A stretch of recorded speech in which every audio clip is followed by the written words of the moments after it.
amiga do A Mil por Hora com o Rodrigo Matar. Não podia deixar de falar com esse monstro, nosso samurai das pistas, João Paulo de Oliveira, reestreando numa casa sua, depois de tanto tempo ausente, né, vivendo diferentes culturas de automobilismo, a europeia e a oriental, na qual você ainda está inserido, porque você tem o Super GT ainda no seu portfólio de competições, mas chegar, representar a Toyota e ser sexto colocado na primeira prova do campeonato, sendo a estreia de um carro novo, depois de uma sexta-feira tensa.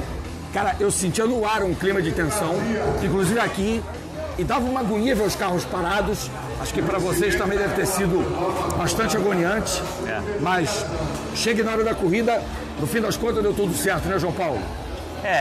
O começo realmente foi um pouco uma experiência difícil para todos, né? Porque teve alguns probleminhas assim mais básicos de partir, não conseguia fazer o carro funcionar da forma adequada. Eu mesmo no primeiro dia não conseguia andar, foi só uma volta de instalação com muitas falhas, não conseguia nem ter visão do que estava acontecendo. Daí a gente foi descobrindo à noite o trabalho dos mecânicos aí de colocar o coração no jogo. Incansável, né? É uma situação que realmente eu com a minha experiência fora do Brasil, eu não vejo muito isso, é uma entrega absoluta, os mecânicos se envolvem emocionalmente e o carro é o filho deles, né? Então eles trabalham assim de uma forma quase que desrespeitando o próprio corpo. É verdade, mas no fim das contas acaba saindo que entre mortos e feridos todo mundo se salvou. E pelo menos você não vê um clima tão tenso. Parece que está todo mundo assim, ufa, mas poderia ser melhor. Sempre passa a sensação de que pode ser melhor, né, João? Eu acho que para começar, para ser, né, a primeira etapa, enfim, a gente tinha algumas dúvidas, tinha aí várias pontos de interrogação na cabeça, mas enfim, correu bem, conseguimos fazer os 50 minutos aí, já tivemos as primeiras impressões do que acontece com o carro, já tivemos aí dados para colher, para usar para o futuro, então isso que era importante. Hoje o importante era fazer a prova toda, ver o funcionamento do carro, ver o comportamento do balanço do carro. E isso, mesmo que a gente não tinha velocidade para ir mais para frente, para buscar alguns carros que estavam muito mais rápidos no começo ou durante a prova. Sim.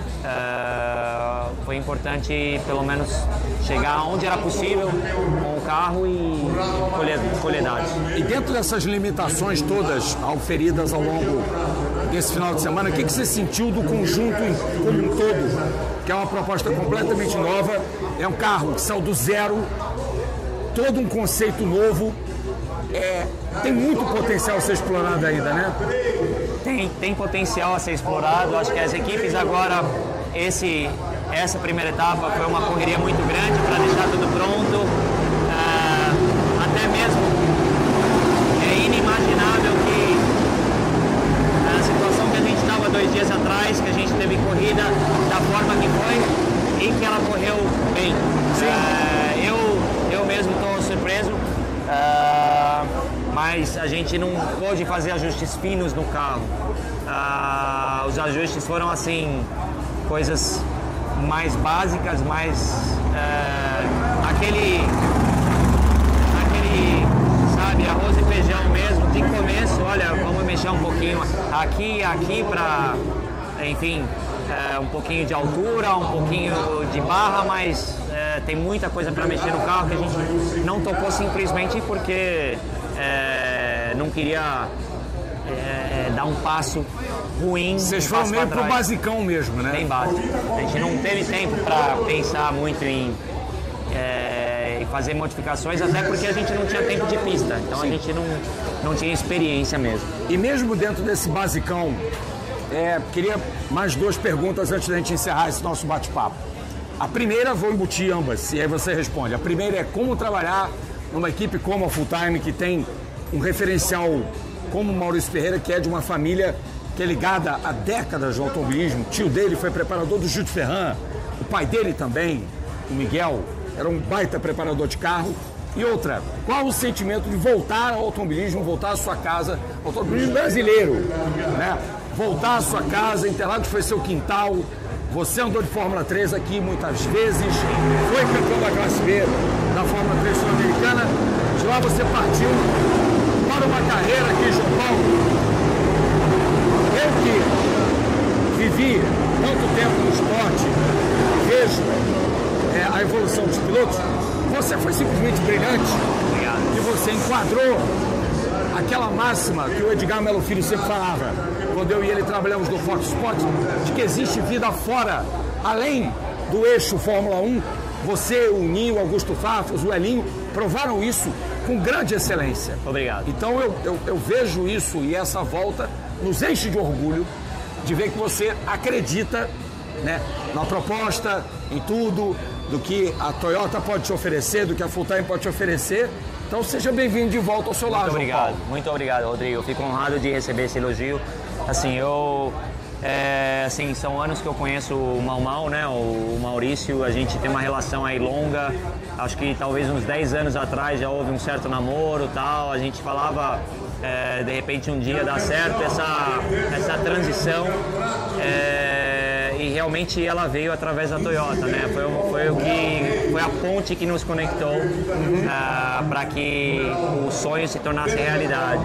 Eu sempre tive vontade de correr aqui com os melhores automobilistas brasileiros. Eu sei que o nível é bastante forte, o nível técnico é elevado. Eu admiro, tem muitos pilotos aqui que são amigos que eu admiro. E foi muito bom, assim, estar na pista com eles, com o Daniel, com o Felipe. Realmente é bom estar de volta a casa. Essa é uma hora certa. Eu senti que com um carro novo, com mudanças, eu acho que ajuda um pouco esse processo de começar a trabalhar num carro novo e tentar ajudar a equipe nesse processo de entender o carro, de conseguir um desenvolvimento e fazer as escolhas certas. Que agora a gente, até com os dados de telemetria, a gente ainda está um pouco na dúvida, tem muitas coisas que a gente ainda está aprendendo com relação a esse carro. Então o feedback do piloto nesse momento é bastante fundamental. Fundamental. E olha, nada disso também teria sido possível, dessa caminhada do João Paulo, que foi vitoriosa no automobilismo internacional, se não fosse também uma personagem que já não está mais aqui entre a gente. E nessa semana, cara, fez 5 anos da morte do Ricardo de Vila. Passou rápido demais. Eu sei o quanto você se emocionou com a partida de um ídolo nosso, sim. De um referencial nosso. Eu não sei qual seria a opinião do Ricardo sobre esse conceito da Stock, mas acho que ele se entusiasmava pelo novo, né? Talvez ele gostasse, você não acha não, João Paulo? O Ricardo, assim, é uma lenda da engenharia brasileira. Uma inspiração, né, para nós todos. Ele, para mim, eu tive o prazer de trabalhar com ele muitos anos no Japão, de ver ele, né, durante diversos finais de semana correndo no Super GT. E, assim, ele sempre deu apoio, me ajudou muito no meu processo de compreensão de carros, de engenharia, da parte mais técnica. E assim, sinto muita falta dele, sem dúvida. Sentimos todos falta do Visconde Sabugosa, do Ricardo Ramsey de Vila. Também sentimos falta de João Paulo de Oliveira aqui na nossa casa, mas não sentimos mais.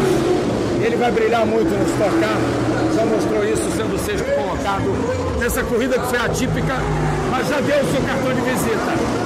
É isso, gente. É mais um que vem para brilhar no automobilismo nacional de novo.